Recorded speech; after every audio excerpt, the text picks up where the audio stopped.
Tuesday, April 21st, near Soulblighter's camp, west of the Cloud Spine. We are free, but not out of danger.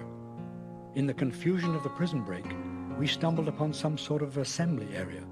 There are veritable mountains of satchel charges sagging under their own weight, presumably brought down from Stoneheim. The putrid carcasses of whites, harvested for their baneful polyps and tumors, are strewn everywhere. Cleavers, axes, and twisted bits of razor-sharp metal fill barrel after barrel and litter the ground. I shudder to think of the destruction Soulblighter must have in mind. But now that destruction will be wrought on his own army. We will cause as much damage as we can, and then head south to Scales, or possibly to Seven Gates. Traveling through the Tane Shard has left us at a loss as to exactly where in the world we are. The only thing we know for sure is that we are to the west of the Cloud Spine.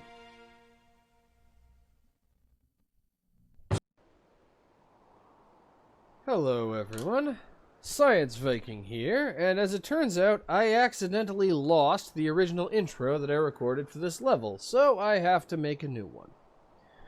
Anyway, mission objectives. Destroy Soulblighter's stockpiled weapons of mass destruction. Munition shacks, satchel charges, even the whites. Your dwarven explosives experts are necessary for this mission. Keep at least one alive. As important as this mission is, the war will continue even if you fail. Because, yep, this mission is optional. Hints. There are no hints. Seriously, no hints for this level. Nope. Close this window and go blow stuff up. Yep, an optional level all about blowing things up. What fun. Anyway, now that I've redone the level intro, I'm going to return you to your regularly scheduled Science Viking, already in progress. Okay, I am back. Let's blow some things up.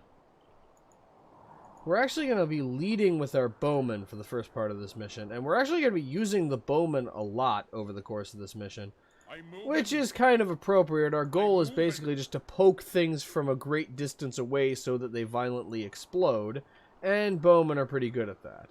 In particular, in this case, we're going to be dealing with whites. Over here. So, what we want to do is follow this ridge structure until around here, and then have the bowman in a long line facing southward, like this. And while we're at it, we can run this group over here.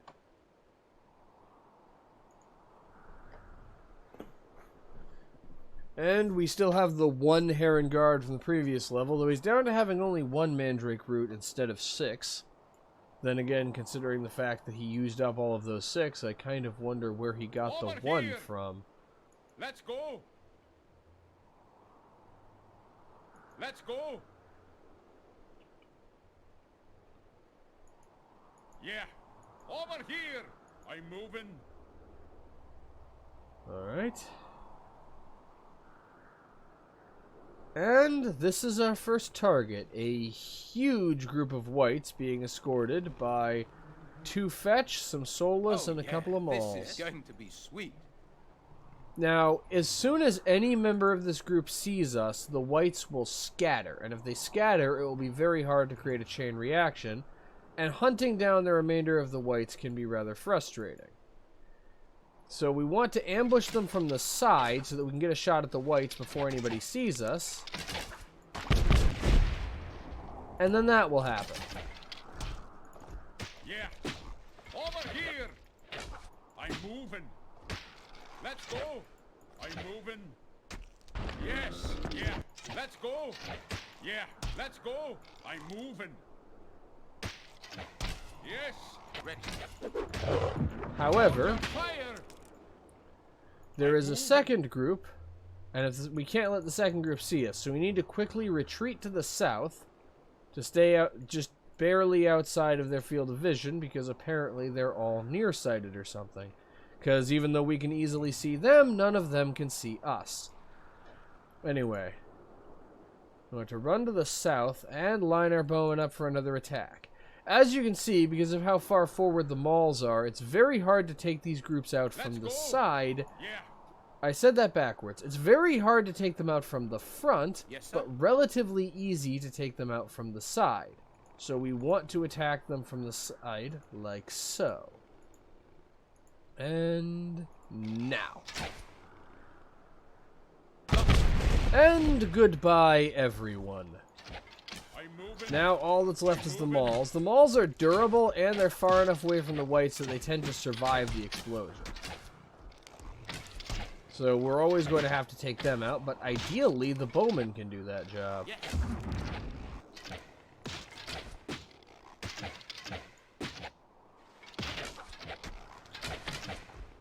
Like that. Now the third group will actually be inside of this narrow passageway, which makes it harder for them to escape than for any of the other groups to. Let's Even go. so, I've had them escape on me before, so it's important to be careful. Yeah. But let's get ourselves into position and lay an ambush.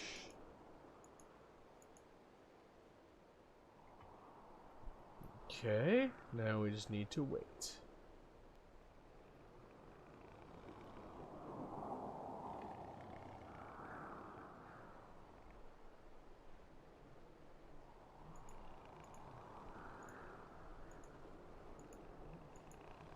Okay, getting as close as we safely can, and now.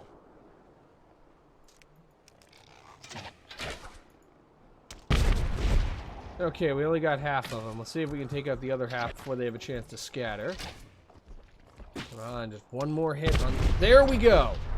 Okay, now our bowmen are being chased by mauls, which is likely to create problems for us, Yes. but we got rid of the whites and the fetch. Just that one soulless survived. Unfortunately, I believe the mauls are undamaged. Fortunately, the mauls are also unintelligent and will tend to continue chasing the bowmen while the berserks are hacking them to death from behind. But that is the end of the first threat we have to deal with. Like I said, if you let the whites as a part of this group actually scatter, it can be a very serious pain to hunt them all down. And our second obstacle is just over here. I'm moving. So, get the dwarves up to here. Yeah. I'm moving. Grab a berserk.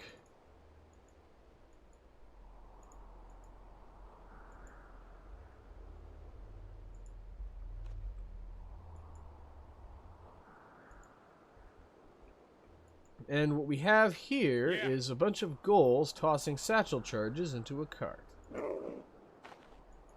And they're guarded by some fetch and some soulless. When we get close enough to them, they'll come towards us. Let's go.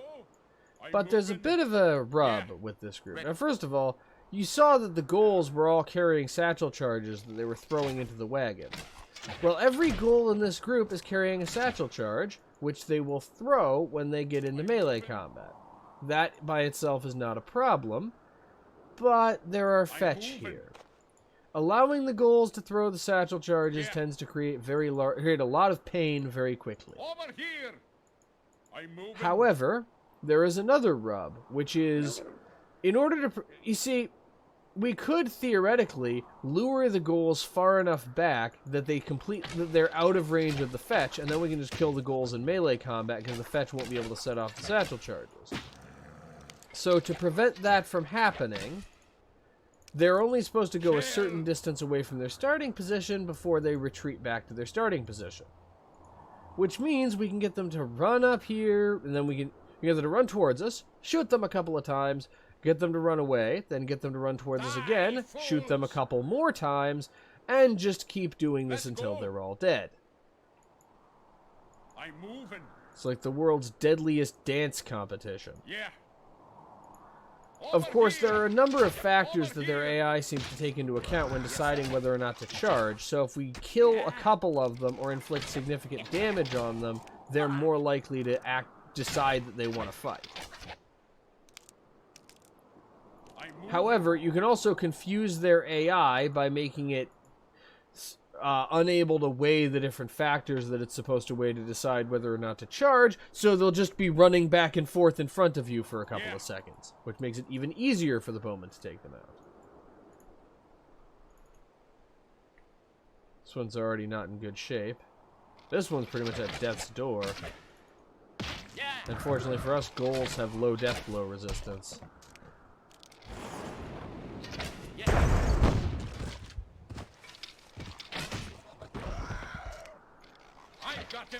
Alright. Archers focus on the fetch. Now focus on the other fetch. Berserks just get out of there. Okay. Without the fetch, the satchel charges are harmless to us.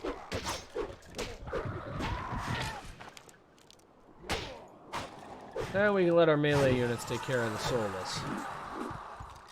However, the ghouls have provided us with the wonderful gift of satchel charges. May as well collect a few of them. We might find a use for them later. And not only that, but we can also collect the satchel charges from the cave over here, just like in the previous mission. Make up your mind, yeah? Yes, sir. Just run the dwarves over and have them collect things. What? Okay. You're only carrying 6. You'll be up to 7 in a moment. What now?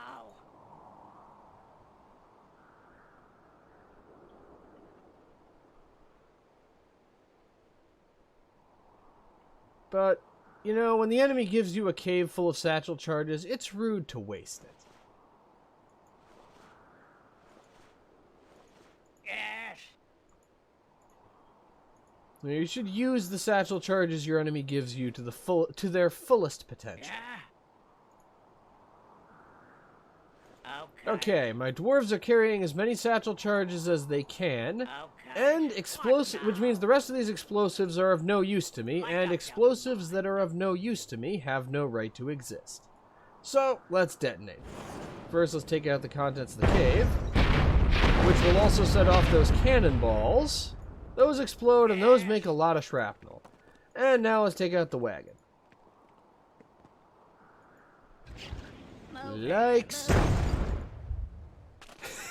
And a piece of white shrapnel made it all the way over here. And it was kicked up by the explosion. And another piece made it all the way up here. Yeah, those huge white explosions send shrapnel very far. Now our next target is up this way. The last 3 targets for this level can be taken on in a couple of different orders, but this is the order I'm doing. First, we want to go up northward until we start to see this area in the corner of the screen that looks kind of like a junkyard. Be able to get the camera closer to it once our units are a little closer to it. And again, we actually want to lead with the bowman. Let's go. I'm moving. And we see satchel charges, pus packets, fire arrows, bits of metal, cannonballs, and also just one errant lone mandrake root over here. Don't know why. 2 mandrake roots. I don't know why they have those, but well, they have them.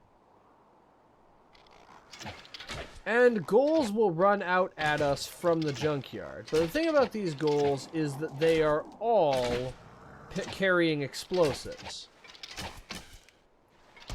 So it's important to be very careful because 1, the ghouls explode when they die, and 2, they have explosive projectiles to throw at us, which can be rather dangerous. I'm leading with the bowmen because they have the longest range, and thus will have the easiest time taking out the ghouls. Alright, this one's decided to come straight at us. Somewhat to his detriment. This one, however, is attempting a flanking maneuver. Yes.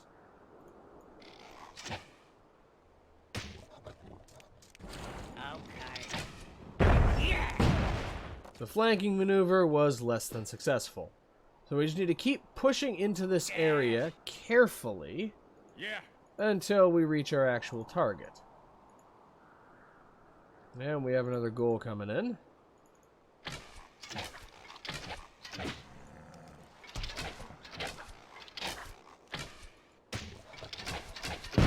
we have another one who's going to attempt to attack us from the side over here. Yes, sir. I got you. Whoa! Not good! Okay, it was a dud. First of all, it landed here, which means it probably wouldn't have killed any of my guys, but second of all, it was a dud, but for a second it looked like it was going to land right in the middle of the bowmen and kill everyone. Wouldn't have lost the mission, but it would have made the rest of the mission a lot harder. Yes, sir.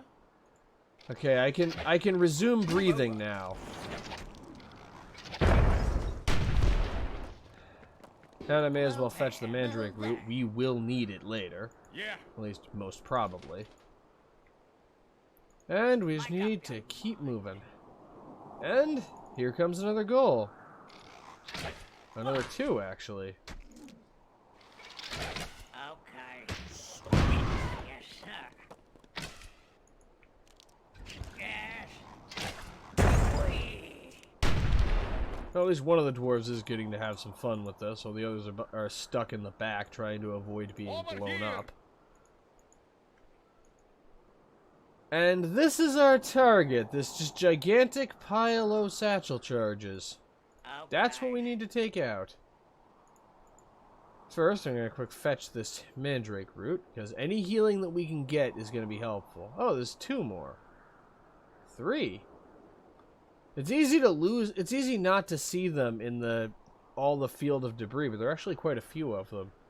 We may even get up to 6. That would be helpful. However, the explosion that this causes is a lot smaller than it really feels like it should be. So we can actually have the Heron Guard running over and collecting mandrake roots while we take this thing out. Move there. And it does that. And it even leaves a nice tidy crater for us. Yes, sir. Anyway, while the Heron Guard is off collecting his mandrake roots, let's start heading this way towards our next objective. I think there's 1 more. That'll bring us up to 5, not 6. Which is weird. 5, since the maximum you can carry is 6, having a total of 5 in the level feels like a very weird number to have. Like, I would expect there to be 1 more just to bring it up to the full amount he can carry. Anyway, he moves faster than most of our guys, so he can just run his way back over here. And in the meantime, we have an area to wander through where there shouldn't be any combat. Yeah. And we can see even more white shrapnel to see just how far that stuff can manage to fly. There are 2 more targets we need to take out. One is up here. However, we're going to do that one last. The second one is here, behind this fence. Let's go. And for that, I'll need a brave dwarf volunteer. And, Body, you have been chosen. You are the volunteer, whether you like it or not. The volunteer needs to come over here. Well, the Heron Guard still works to catch up with us.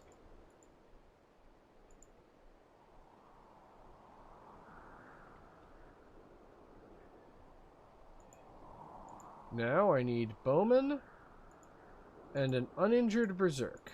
Or at least a minimally injured one. We have an uninjured one. Alright.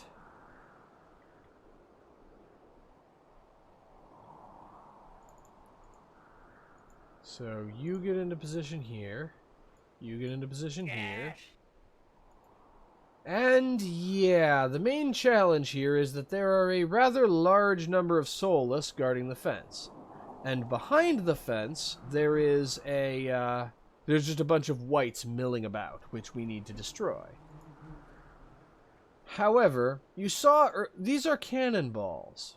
And you saw earlier what happens when those cannonballs are hit by an explosive. That is the crux of the plan. So you need to have a dwarf carefully sneak in here, exploiting the fact that soulless are, well, not known for their peripheral vision, until he can place an explosive there. That will trigger many of the whites to explode, creating a very large chain reaction. Yes, sir.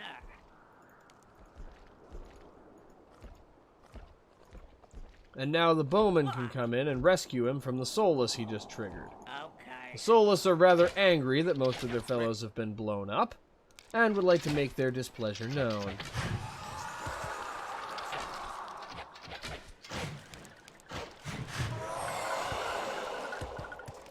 Fortunately, the remaining two soulless have joined their comrades in oblivion.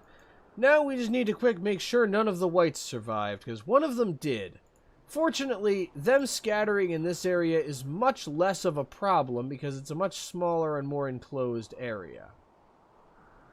So instead, we just send in the bowmen and clear them out. It's basically a turkey shoot at this point.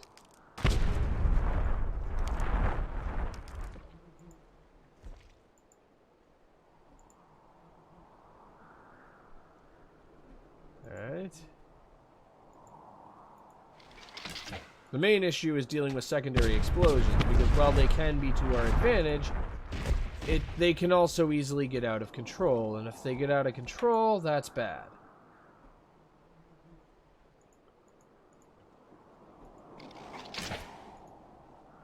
Just a couple more.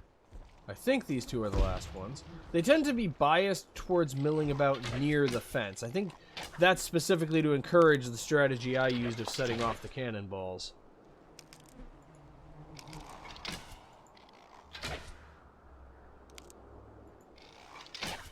Okay, just keep moving. Step aside. And now just the last one, I think. Gotta quick investigate this area just to make sure. And while we're at it, I'm gonna have the dwarves start on something else. Over here.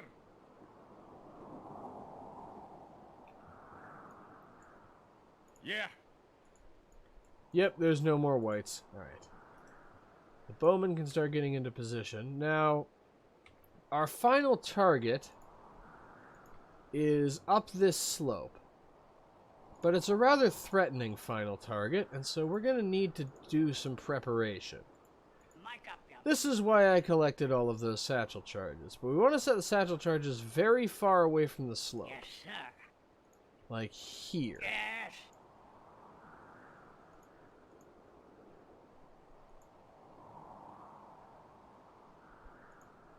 I'm not entirely sure the satchel charges will even work, but I have a plan for them. And yeah, getting close enough to them causes this area to suddenly be visible on the map, and we need to kill all of these guys. That will not be easy. Okay. Move here, move there. So, let's lay out some satchel charges for the first dwarf, then have the second dwarf run in and do the same thing, then do the same with the third dwarf, all while the bowmen are ambling back over here. I actually want the bowmen to be rather close to the satchel charges for what my plan is. Yeah. Yes. And that sound is just the fetch practicing what they're really good at, which is electrocuting things! It's their favorite thing to do, and as it happens, they're very good at doing what they love. Okay. Okay. Mic up, young. Lay down probably more satchel charges than we need, but we aren't going to need them for anything else afterward. And I'm about to do something that will make me seem like a crazy person. Yes. So, like most of the things that I do. Over here. Yes, I'm putting the bowman this close to the satchel charges on purpose. And yes, I do still need the bowman alive after I do this. I'm moving. And the ghouls are throwing pus packets at these targets. In theory, we can just wait for the ghouls to run out of pus packets, and then they won't have pus packets when they fight us, but they have so many that it would take forever to do, and frankly, I'm not going to wuss out like that. Anyway, we trigger the enemy, and this triggers all of the enemy, and I'm going to exploit the fact that ghouls move significantly faster than the other unit types in this game. Step 1, place a fire arrow there. Don't hit the berserk. Sir?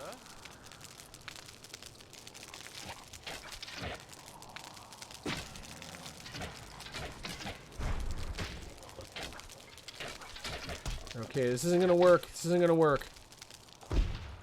Crap! Yes? Okay. Casualty. Okay, I'm just gonna have to let the berserks handle it. I was hoping the bowman could take out the goals. I Casualties. hope wrong.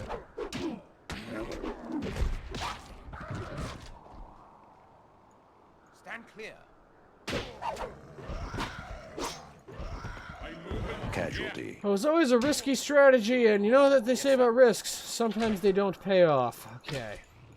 And now the mauls are just out of position to be hit by the satchel charges, too.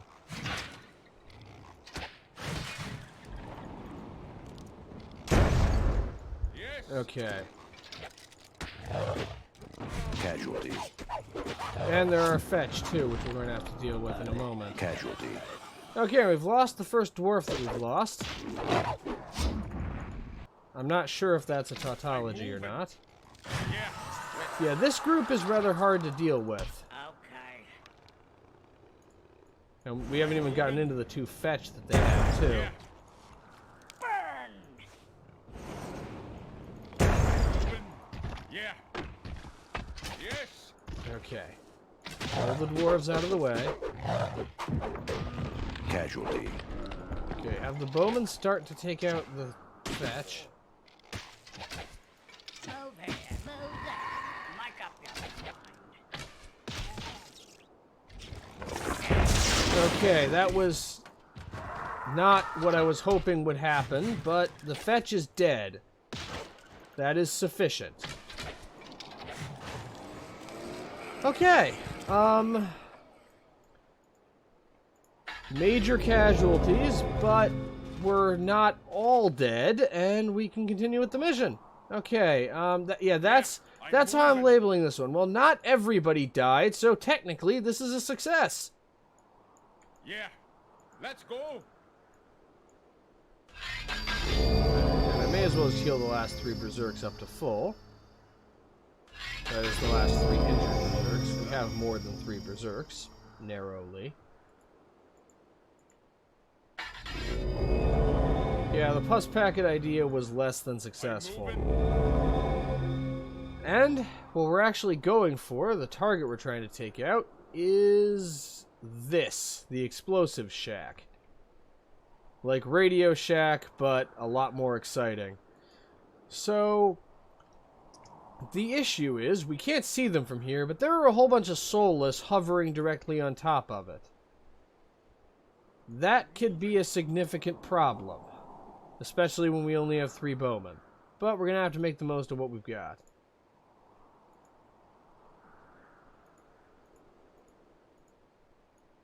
Yeah. Let's go. I'm moving. First, we need to get everybody into position. Let's go. I'm moving. Yeah. And after all of the stupid risks I've taken, for this part, I'm actually going to try to do this the smart way. The cautious way.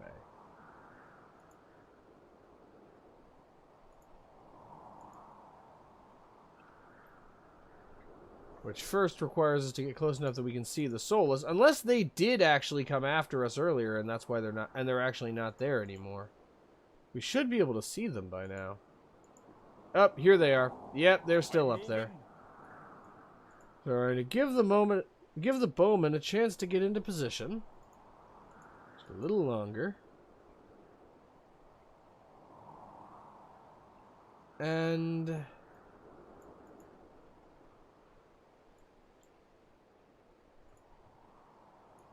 so the plan is, the bowmen are going to open fire on the soulless and try to take them out, and at the same time, this berserk is basically just the distraction. Let's go. Alright, soulless, pretend this is training and try to ignore the people killing you. Come on, you can aim better than that. Seriously, what are you guys, Imperial Stormtroopers? Work on it. Actually, the trick is, you turn the berserk around at the moment that the soulless begin their throwing animation. Once they've begun their throwing animation, they're committed to throwing it to a specific place. Because of this, you can dodge pretty much any number of projectiles. Since they aim at where you are going to be, not at where you are right now. The closer you are to the target, the harder this is to do. And it's easier to dodge the longer you've been moving in a straight line before you attempted to change direction. Okay, keep firing. We're almost there, just a couple more. Over here!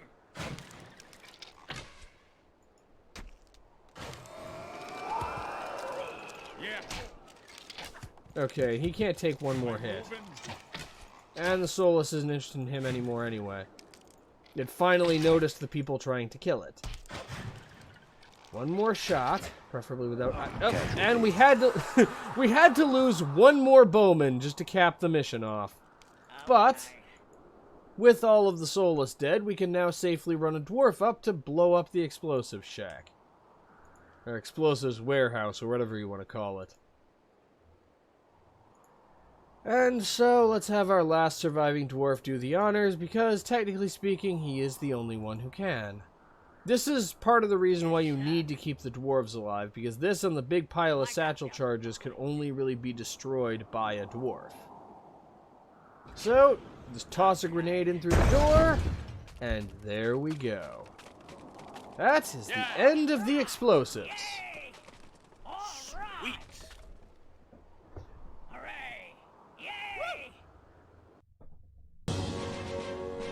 Well, the mission was going well until that last bit, and hey, we won. 181 kills, mostly whites. This is the only level I've ever played, including fan-made levels, where the majority of the enemies I killed were whites, followed by soulless. It's whites, soulless, and ghouls, and then a few melee units. But yeah, it's done, and yeah, the bowman actually did the majority of the work for this mission, and 2/3 of them died. But, having successfully, safely disposed of the enemy's ordnance, let's see what the next mission has in store for us.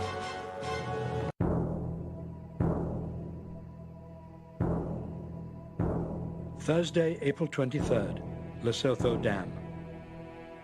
This morning we met up with a scouting party from the Legion, about a half-day's march south of Silver Mines. The deceiver boasted of his victory over Soulblighter, clutching a mangled crow and claiming to have captured a part of the murder, crippling his former ally. The scouts told us that Ulrich and nearly 3,000 men from the Legion have come from Yothemni to face Soulblighter. Unfortunately, they were met by Shiver and her army in the valley about 2 hours downstream from the dam. If the dam were destroyed, the resulting deluge would kill everything in its path for miles. Upon hearing this, the deceiver shook his head, his face twisting in anger. He moved slowly through the crowd, commanding all those present to defend the dam, insisting that he would punish those who allowed it to fall. Without another word, he headed downstream. I asked one of the Black Robes why the deceiver had not stayed to help us. He tersely replied, "He goes to warn the Emperor, moving through odd angles faster than any man, and if unobserved, much faster than that. If we fail, and Soulblighter destroys the dam, the Legion will be slaughtered with no chance to defend itself."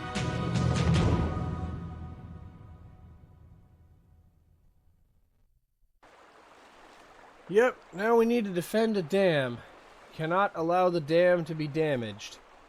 Mission objectives. Ulrich's forces are downstream. Don't let the enemy blow up the dam and drown them. Hints. Send some melee units deep into enemy territory to disrupt their formations before they're a threat to the dam. Move those dwarves off the dam so they don't blow it accidentally. Keep a watchful eye on your back and both flanks, as well as the river. Your Warlock's secondary spell is Confusion, a defensive spell. Confused units make easy targets for your other units. Yep, we get to control Warlocks in this mission. Okay. They are fun, Also, we get 2 warlocks and 4 dwarves in a single mission. In addition, we have our bowmen here. Yes. Ready. And Yes, sir. we're going to want to position all 8 of our bowmen along the dam like this. Sir. Because, well, to probably no one's great surprise, the enemy is going to send whites to try to blow up the dam. They will travel through the water, but fortunately the water is shallow enough that the dwarves can actually hit, or the dwarves can hit the whites in the water. No, the bowmen can hit the whites as they approach, because the whites aren't completely submerged. So the way I usually set this up is I have the bowmen in the center, and then I split the rest of my units in half, one half defending each flank. Some enemies will actually come up out of the water to attack us, though. So it's important to be careful. And also, as the level hint said, it's a good idea to send some of your units forward towards enemy territory, just to find out what the enemy is up to. And in this case, what the enemy is up to is mauls. And dark bowmen. We haven't seen them in a while. Well, let's give the warlock a chance to shine for a moment.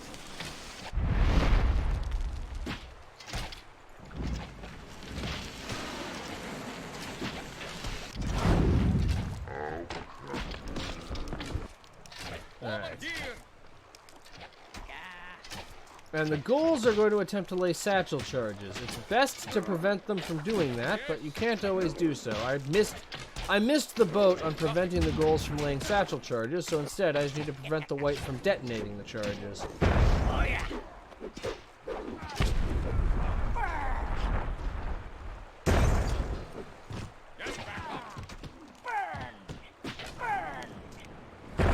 Whoa!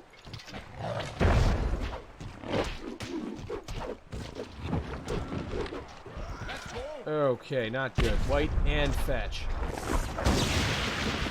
Okay, the fetch succeeded in detonating the charges. That is bad, but the good news is they have to do that more than once to actually take out the dam.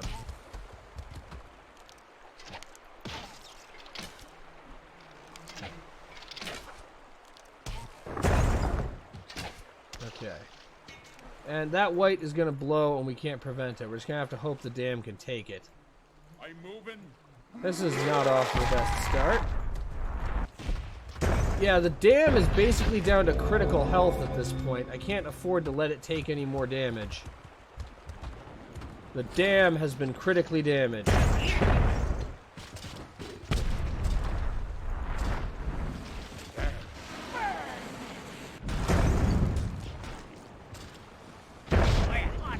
Yeah, the good news is, as you would expect for a dam meant to contain huge amounts of water, it is rather sturdy.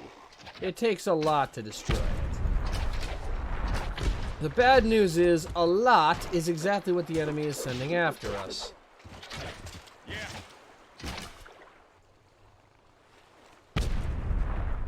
I'm moving. Yeah. Okay, he can't take that. He can't take out the dark bowman because there's also a fetch. So now they've shifted to attacking from this side, and they're going to do basically the same thing they did on the other side, so I need to prevent them from doing that. And the first step is going to involve making use of the Warlock's Confusion spell, actually. Specifically, on the ghouls. Move here, move there. Confusion does that. The enemies will just run back and forth, confused, without really having the ability to do much of anything else. This leaves them rather vulnerable to all of my other units. Okay, only one goal left. We'll do it. But that is happening. Okay, the good news is I'm moving. one of the satchel charges. Oh shit! The bad news is the bowman managed to fail to take out that white. Casualty. Okay, get away from the white. You also get away from the white. Casualty. And somehow the dam is still standing.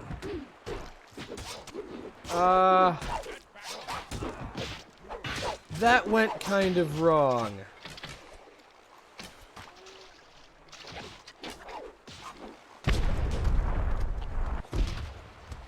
Okay.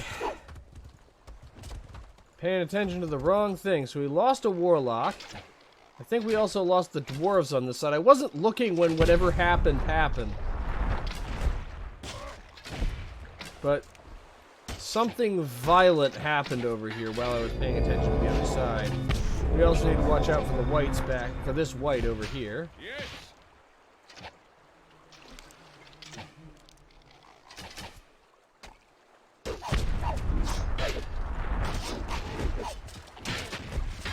I'm moving. Okay.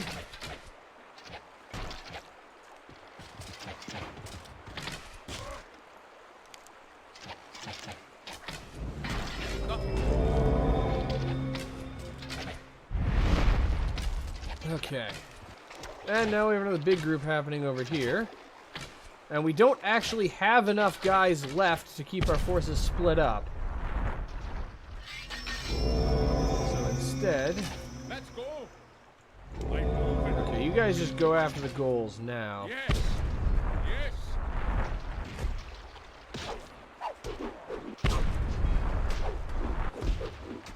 Stand clear.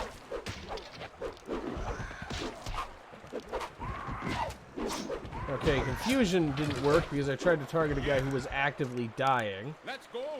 Yeah. Okay, but it still managed to use up all of the Warlock's mana. The Warlork! Trying to call him a Warlock. It mix up Warlock and Warlord into Warlork.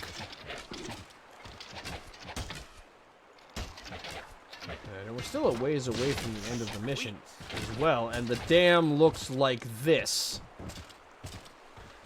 Yeah. The wheels have kind of come off of this.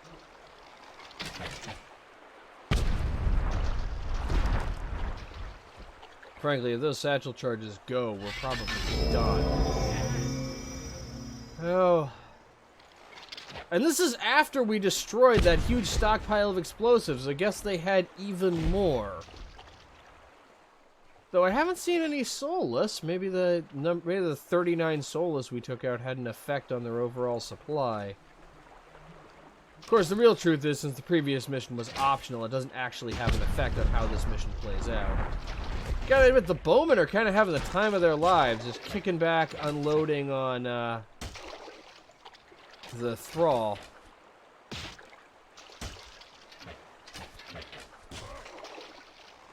Unloading on the thrall and the whites. I will say, I would not advise drinking the water downstream of all of this. That's gotta be the kind of thing that can give you some diseases. Sweet.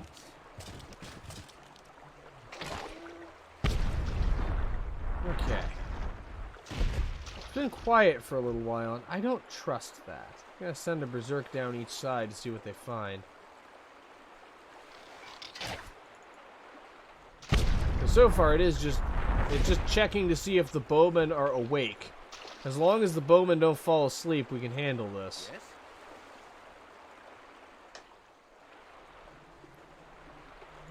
That has to be it, right?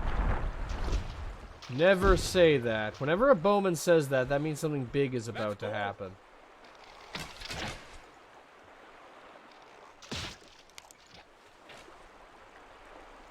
And that something big is Thrall and Whites coming up from behind.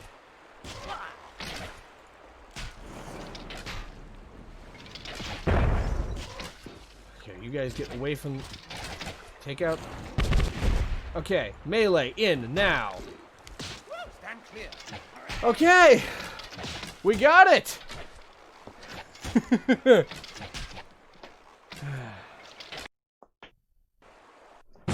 Yeah. Yeah, the last thing that the map pulls on, that mission pulls on you, is sending the Thrall and the Whites up from behind. That can be a pretty nasty surprise if you're not prepared for it. But we made it. It was touch and go for a little while, whether or not the dam would survive, but fortunately it was some pretty sturdy construction, so it managed to survive my many, many errors in attempting to defend it. But we've saved the dam. We've indirectly saved Ulrich and all the people who are fighting with them. So, let's see what comes next.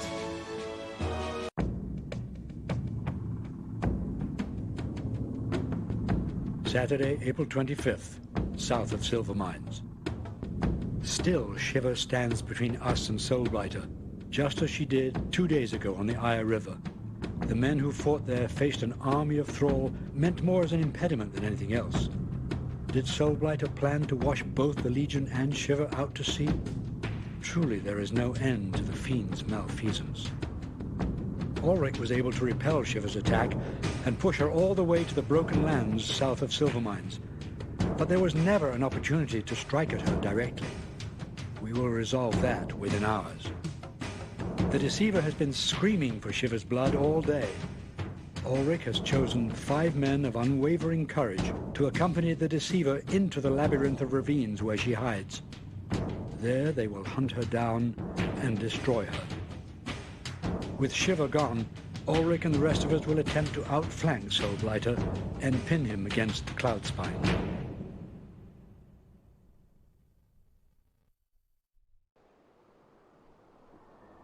Yep.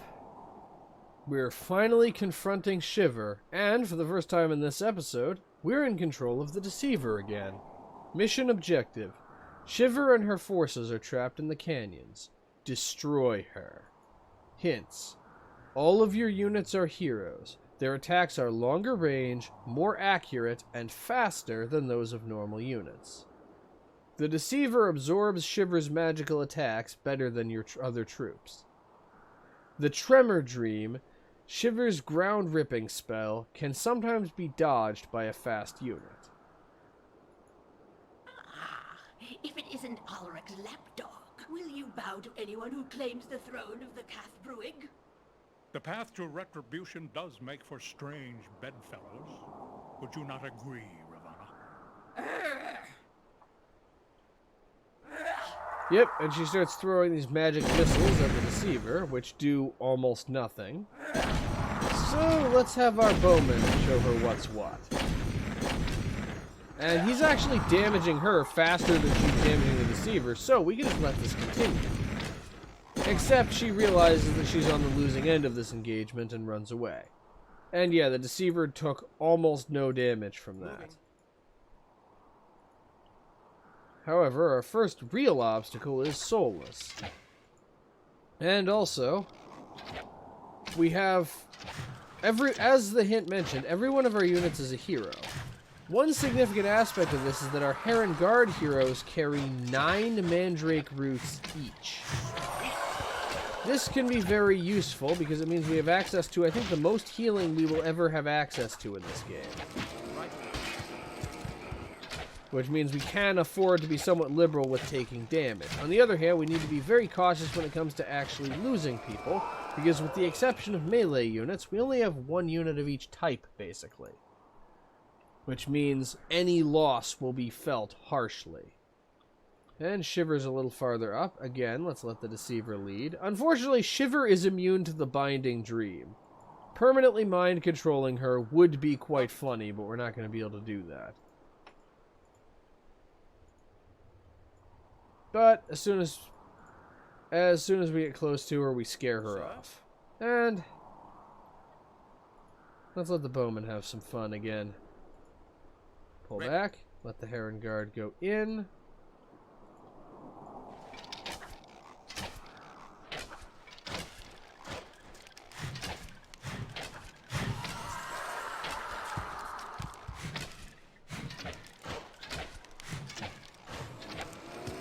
Okay, and now clean up the other 2. Yeah, there are a lot of these little embankments of Soulless. Little pockets of Soulless standing on unclimbable hills. Really, it just gives the bowman a chance to show off.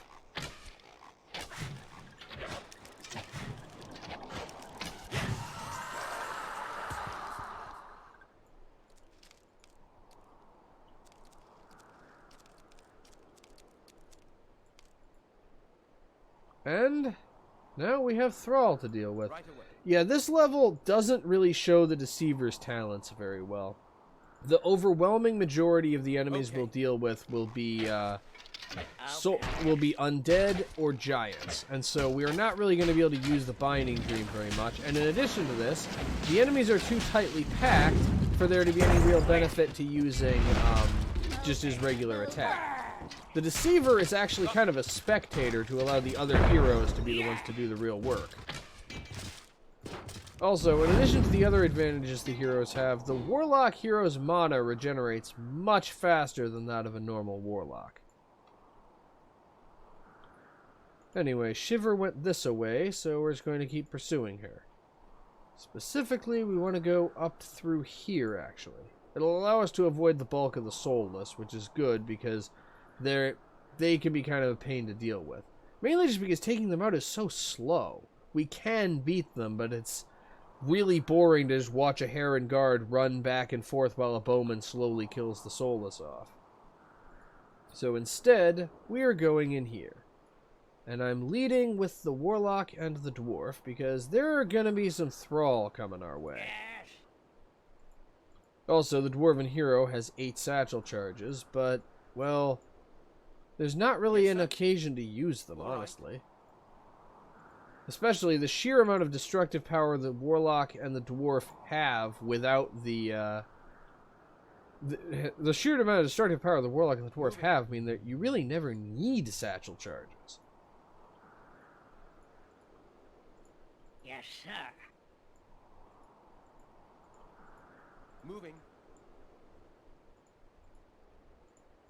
Okay. Make up your mind. And more Thrall, because there are always more Thrall. Got it. And we also have Thrall that will attempt to attack us from behind to try and get us trapped in here.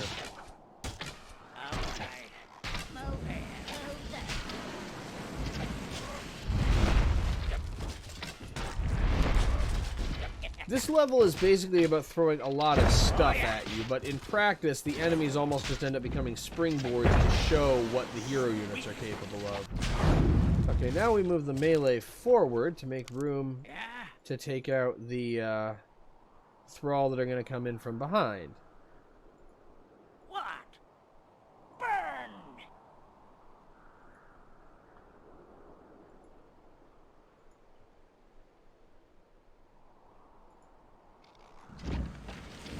And the map is telling me that more Thrall are coming from the other way also. Yeah, going in here basically just attracts all of the Thrall in the area to your location. I'm not seeing a problem with this. Oh yeah. Oh yeah.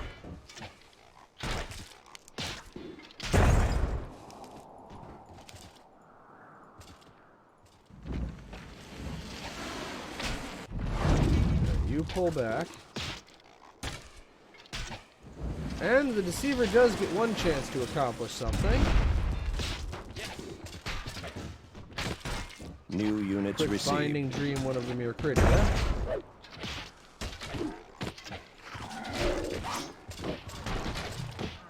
And I'm not really planning to keep the Myrcridia. I don't know, at this point,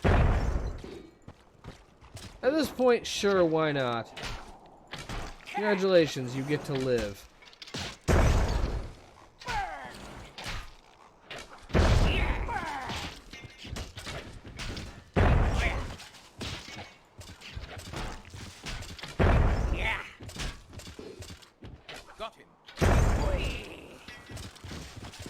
And even more Thrall.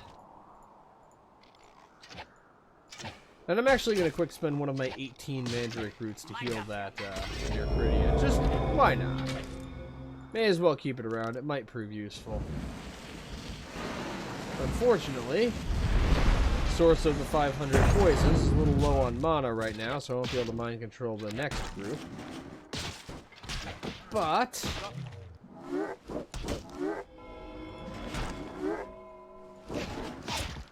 his melee attack will suffice to take care of the one Myrcridia there.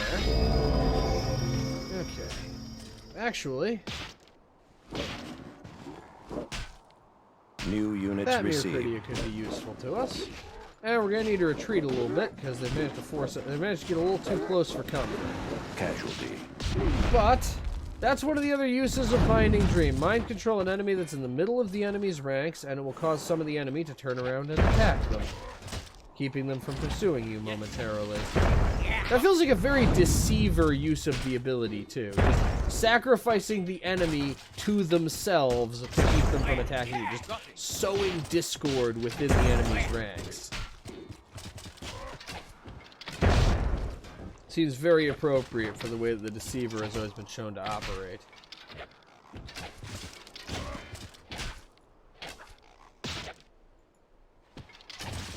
Okay. And even more Thrall. And when we're done with that, Thrall. Yeah, after several levels of mostly living units that are more individually powerful, but they come in smaller groups, this level really revels. This mission revels in just giving you tons of Thrall to chew through. And we have the units to do it, too. Also, the Bowman has managed to accumulate 35 kills just in this mission alone. Already. He has almost as many kills as the Dwarf. And more than the Warlock. Anyway, we can continue along here until we run into even more Thrall, because of course. So I have to appreciate that. I just find the sight of Thrall being blown to pieces by my explosives units weirdly satisfying. Like, it's not even just cool looking. I actually find it, like, weirdly calming to watch large numbers of undead be blown up. That's just kind of weird, but it's just this, it's just this weird, really satisfying thing to watch. But we have a little bit of quiet, but these two ramps are probably going to contain more Thrall heading up to kill us. Or rather, to be killed by us, because frankly, the best that the Thrall could hope for is to be killed in an interesting way. They rarely accomplish things. But we may as well keep moving. And, yep, who is it but Thrall?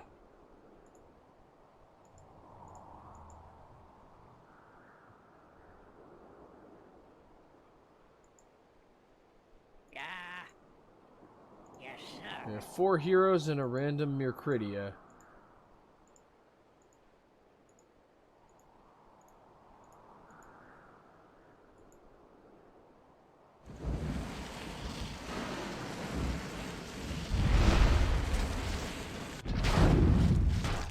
I just allow the Warlock to rack up a couple more kills. And something is coming in from the other side. Oh, yeah.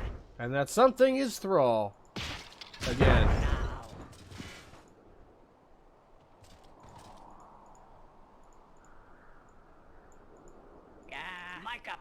This is just what they've been saving all the Thrall up for. They've been holding them back. They were saving all the Thrall they were supposed to have for Relic, the Summoner, a Murder of Crows, all of that. They've been saving them all for this. Just for me.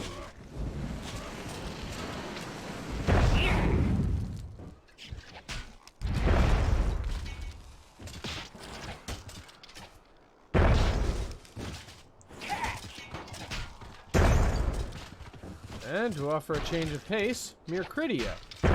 They're a good complement to Thrall. New units received. Oh, yeah. And we did manage to accumulate another free ally. Warlock's mana is getting a little low.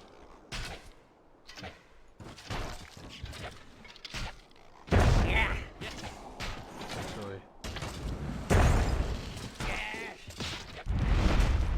Alright, and I'll just let the melee units take out the one errant Thrall that I guess got lost on the way to the fight and showed up late.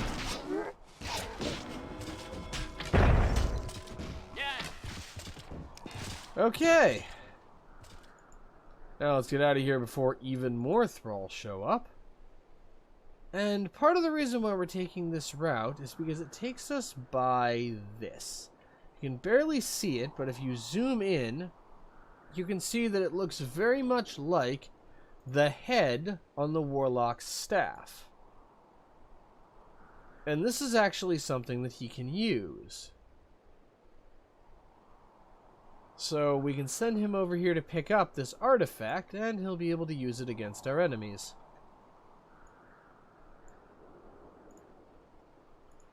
And some of us took a little bit of damage, so may as well get some healing in. Now the bowman's still okay.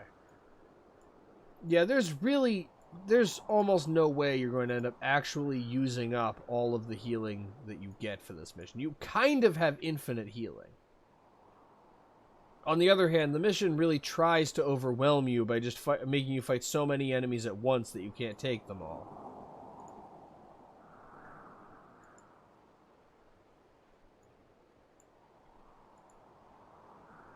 Okay, what do we have here? Mircridia again.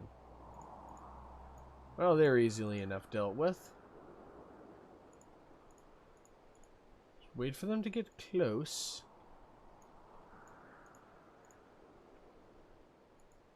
New units received. And another free Mircridia. All right, Just what I moving. always wanted. Anyway, you might wonder how the Warlock is going to get to this, but he does seem to have a plan, as he just confidently walks towards the object.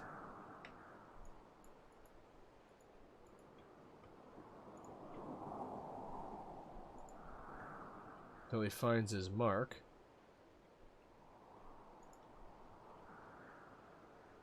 Come on. Yep.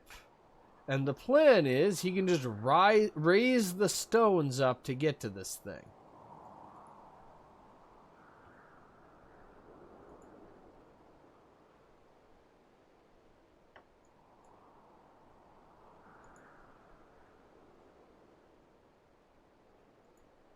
And whatever it is, it apparently has 4 uses. What does it do? Well, you'll see that soon enough. First, there's something that the Deceiver will have to do. And he's got to do this on his own.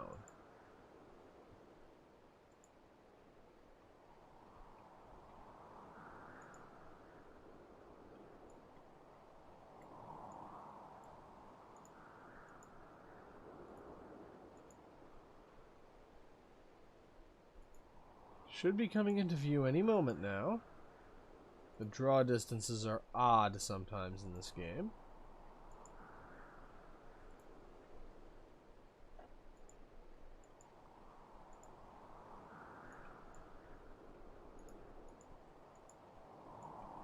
I'm sure that it's up here. Unless it's on the other side. I'll send Expendable here to find out. Ooh, Expendable has quite a few kills. And in the meantime, we just want the Warlock standing in the center here. You'll see why in a moment. But I could have sworn there was a Mircridian giant up here, but apparently there isn't. Okay, I'm perfectly happy to not have to fight a Mircridian giant, but I have a very distinct memory of there being one up on this raised platform. I was going to have the Deceiver take it out and it'll be all cool. Instead, let's try out our new artifact. Yep, he has multi-fireballs.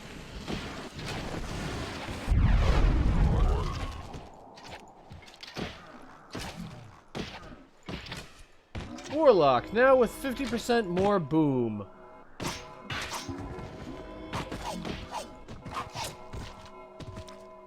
And there we go. And this is where Shiver is hiding. So, yep, we found what's basically Shiver's camp up here. Let's see what she has in store for us. She may be cornered, but she's still dangerous. Well, let's see what she's got for us. And, I mean, we have the artifact still. We have about half of its charges left.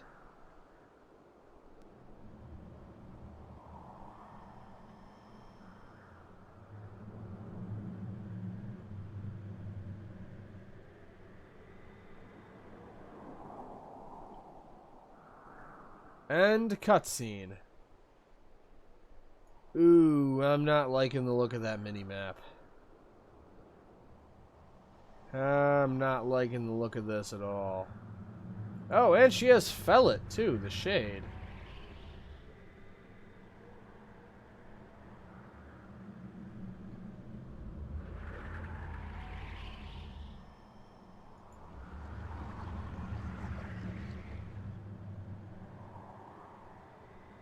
Now we just need to give the Deceiver some time to amble up for the confrontation.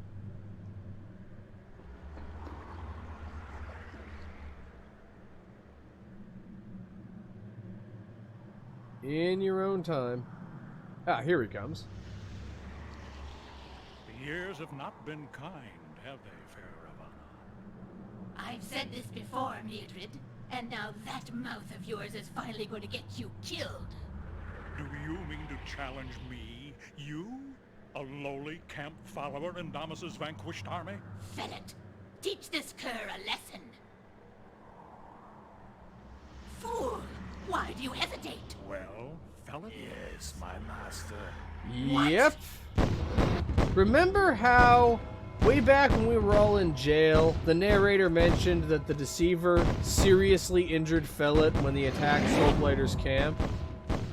Yeah, the Deceiver managed to mind control the Shade.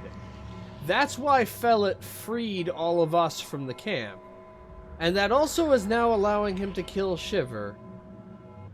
Yeah, the Deceiver plans ahead.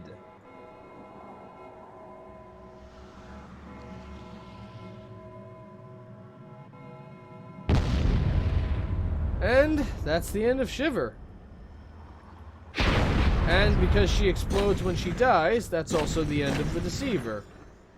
And Fellet is just wandering off in the wilderness.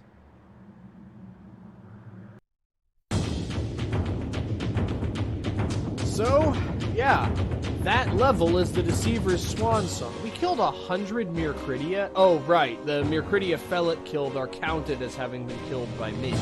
Because there's no way we killed 100 Mircridia. But, yeah, that level is basically the Deceiver's swan song. Because he dies at the end of that. This is his last mission, and we see just how clever he really is. And then he stupidly dies by standing next to an exploding person. Though, I actually have a theory. I don't think that the Deceiver is really dead. He's been shown to just be too smart and too foresighted to die because Shiver exploded and he didn't get clear in time. I think he faked his own death. He is a fallen lord. He was one of the ones that ravaged this world during the previous game. I think he faked his own death so that the good guys don't decide to come after him after this is all over. That's just my theory. Nothing in canon has confirmed that as far as I know. But, with Shiver finally dead, and the Deceiver, whether dead or alive, no longer working for us, that's going to be the end for this episode. Thank you all for watching, and I will see you next time in the finale, when we finally confront Soulblighter. I love you all, and I will see you then.